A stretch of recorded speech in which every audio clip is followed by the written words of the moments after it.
अस्सलाम वालेकुम जी, कैसे हैं आप सब लोग। मेरा नाम शाहज़ेब मलिक वन है और आप देख रहे हैं जेबी टेक्निक्स।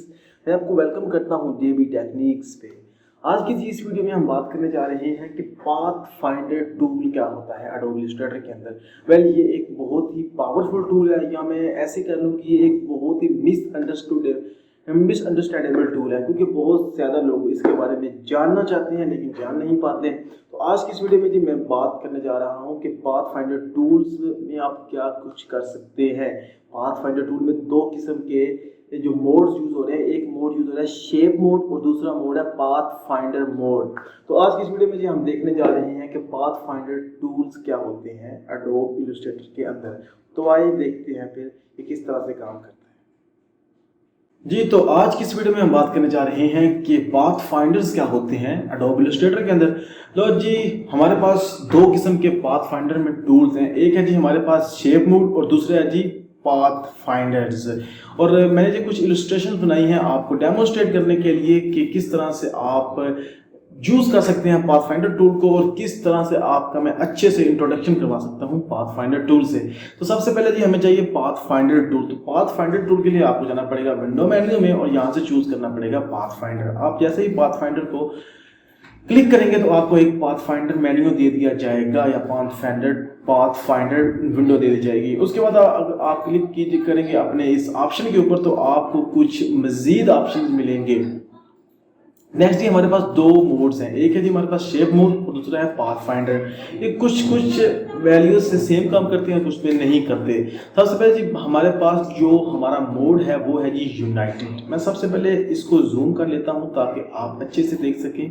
तो जी हमारे पास जो सबसे पहला हमारा इलस्ट्रेशन है और हमारे पास सबसे पहला ऑप्शन है वो है जी यूनाइटेड। यूनाइटेड का मतलब होता है कि कंबाइन करना है, एक करना। तो अब हमारे पास जी दो इलस्ट्रेशन हैं, एक हमारे पास ये पॉलीगनल है और दूसरा जी हमारे पास ये स्टार है। तो पाथ फाइंडर टूल को यूज करने के लिए आप जिन दो या तीन या चार ऑब्जेक्ट्स के ऊपर पाथ फाइंडर टूल को यूज कर रहे हैं, आप सबसे पहले आपने उन दोनों को सेलेक्ट करना है।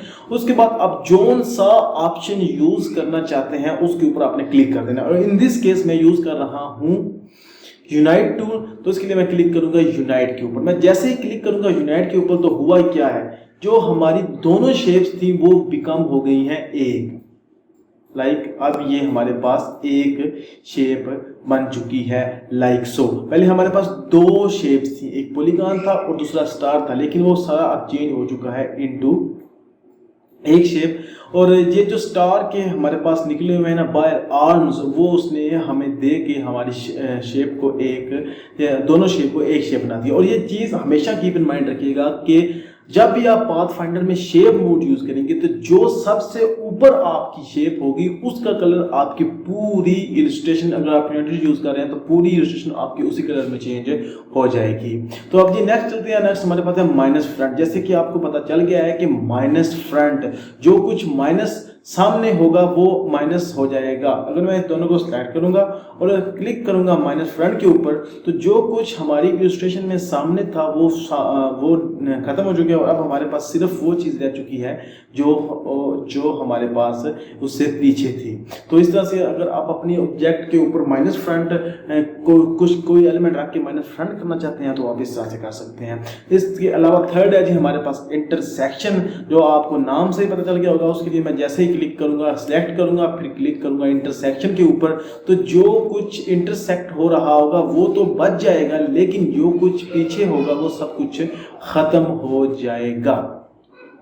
जो कुछ इंटरसेक्ट हो रहा होगा वो सिर्फ बचेगा, बाकी सब कुछ खत्म हो जाएगा। यहाँ पे कुछ नहीं है तो खत्म हो गया, यहाँ पे कुछ नहीं है तो खत्म हो गया है। इससे आगे जी हमारे पास है एक्सक्लूड। एक्सक्लूड के लिए सबसे पहले मैं अपने दोनों ऑब्जेक्ट्स को सिलेक्ट करूंगा, उसके बाद क्लिक करूंगा एक्सक्लूड के ऊपर। मैं जैसे ही एक्सक्लूड के ऊपर क्लिक करूंगा तो होगा ये कि जो चीज इंटरसेक्ट नहीं हो रही होगी वो बच जाएगी और जो इंटरसेक्ट हो रही होगी वो खत्म हो जाएगी। एक्सक्लूड का मतलब है कि जो हमारे पास चीज किसी चीज के साथ इंटरसेक्ट नहीं हो रही वो बच जाएगी और जो हो रही है वो खत्म हो जाएगी। फॉर एग्जांपल अगर मैं इस इंटरसेक्शन के स्टार को उठा के इसके ऊपर रखूँ यहाँ पे, तो ये मेरे ख्याल में तो बहुत ही परफेक्टली यहाँ पे लग जाएगा, क्योंकि ये दोनों एक दूसरे के ऑपोजिट थे।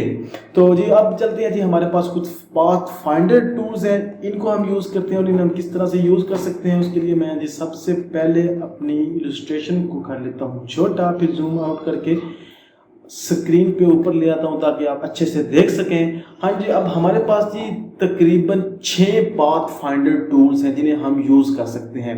कुछ जो एक दूसरे से नीचे हैं ये तकरीबन सेम ही काम करते हैं लेकिन इन सम अदर वेज। तो जी हमारे पास डिवाइड है, यहाँ पे हमारे पास यूनाइटेड था और यहाँ पे हमारे पास डिवाइड है, ये उल्टा काम कर रहे हैं। तो उसके लिए सबसे पहले आपने चूज करनी है अपनी इलस्ट्रेशन, दोनों को चूज करना है। उसके बाद क्लिक करना है डिवाइड पे। अब मैंने डिवाइड पे क्लिक किया, उसके बाद मैं देख रहा हूँ कुछ भी नहीं हुआ। Why is this happening? क्योंकि जैसे ही आप पाथ फाइंडर में यूज करेंगे पाथ फाइंडर्स के टूल्स, तो उसके बाद आपका जो ऑब्जेक्ट होगा वो इनटू ग्रुप में ग्रुप हो जाएगा। तो सबसे पहले अगर आप इसको यूज करना चाहते हैं तो आपको करना पड़ेगा इसे अनग्रुप, और अनग्रुप करने के बाद देखेंगे कि आपकी दोनों शेप जहां जहां से इंटरसेक्ट हो रही थी तकरीबन सारी की सारी डिवाइड हो चुकी हैं। उसके लिए आपको जाना पड़ेगा ऑब्जेक्ट मेन्यू में, वहां से चूज करना पड़ेगा अनग्रुप। उसके बाद अगर दोबारा से अगर मैं देखूं अपनी इस ऑब्जेक्ट को तो आप देखेंगे कि मेरी तकरीबन सारी की सारी इलस्ट्रेशन ही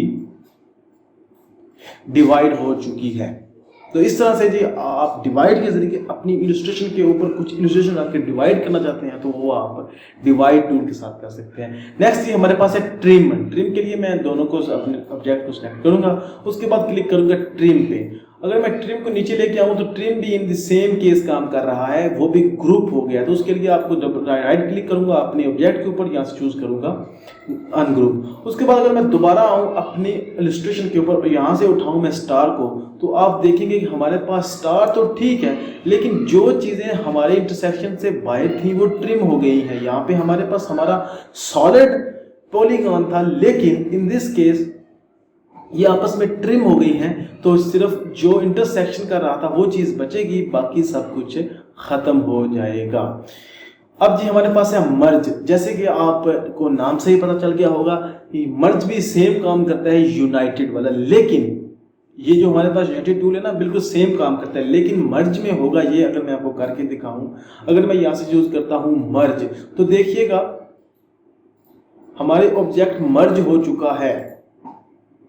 और इसके बाद जी हमारे पास है क्रॉप। जैसे कि आपको पता होगा कि क्रॉप के जरिए आप क्रॉप कर सकते हैं। तो क्रॉप के लिए आपने सिंपली सिलेक्ट करना है अपने दोनों ऑब्जेक्ट को, उस पर क्लिक करना है क्रॉप। तो जो हमारे पास इंटरसेक्शन में बचेगा वो तो बच जाएगा, लाइक इन दिस केस जो हमारे पास ये इंटरसेक्शन में बचा था वो तो हमारे पास बच जाएगा, लेकिन बाकी सारा खत्म हो जाएगा, क्रॉप हो जाएगा। लेकिन क्रॉप अगर आप देखेंगे क्रॉप पाथ फाइंडर में तो आपको ये अंदाजा हुआ होगा कि जो ब्लैक कलर है, जो पिछली वाली हमारी इमेज का कलर होगा, पिछली वाली ऑब्जेक्ट का कलर होगा, वो बचेगा, ना कि फ्रंट वाला, जैसे कि हमने ऊपर इंटरसेक्शन में देखा था। इसके बाद ये हमारे पास आउटलाइन है। आपके पास ऑब्जेक्ट्स हैं, आप उनका आउटलाइन बनाना चाहते हैं तो आप सिंपली सिलेक्ट कीजिए अपने ऑब्जेक्ट्स को और उसके बाद क्लिक कर दीजिए आउटलाइन के ऊपर।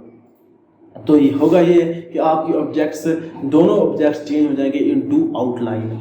उसके बाद जी हमारे पास है जी माइनस बैक। आप माइनस बैक, ये हमारे पास था जी माइनस फ्रंट और ये है जी हमारे पास माइनस बैक। यहाँ पे हमारी फ्रंट खत्म हुई थी और यहाँ पे हमारी बैक खत्म होगी। जैसे ही क्लिक करेंगे आप माइनस बैक के ऊपर तो हमारे पास जो बैक में चीज़ थी वो खत्म हो गई है। और अगर मैं इसको उठा कर रख देता हूँ इसके ऊपर यहाँ पे लाइक सो, तो ये हमें एक लुक दे रहा है। और उसके बाद जी हमारे पास कुछ ऑप्शंस हैं जो फर्स्ट किया आप, अब ये हमारे पास सारी चीज़ें अलग हैं। अगर मैं इसको सिलेक्ट करता हूँ और यहाँ से जाता हूँ मेक कंपाउंड शेप में और हिट ओके करके एक्सपेंड कर देता हूँ, तो अब ये जी हमारे पास एक शेप बन चुकी है लाइक सो। अब जी हमारे पास ये एक शेप बन चुकी है। तो बेसिकली जी ये थी हमारी आज की वीडियो। उम्मीद करता हूँ आपको पसंद आई होगी। पाथफाइंडर टूल के बारे में जो कुछ ज़रूरी था मैंने आपको बता दिया। पाथफाइंडर टूल एक बहुत ही कॉम्प्लिकेटेड सा टूल है, लेकिन आप जैसे जैसे इसे यूज़ करते जाएंगे तो आपको इसके बारे में पता चलता जाएगा। उम्मीद करता हूँ आपको आज की वीडियो पसंद आई होगी और यहाँ से आपने चैनल को सब्सक्राइब करना है ताकि आप एक अच्छे ग्राफिक डिज़ाइनर बन सकें।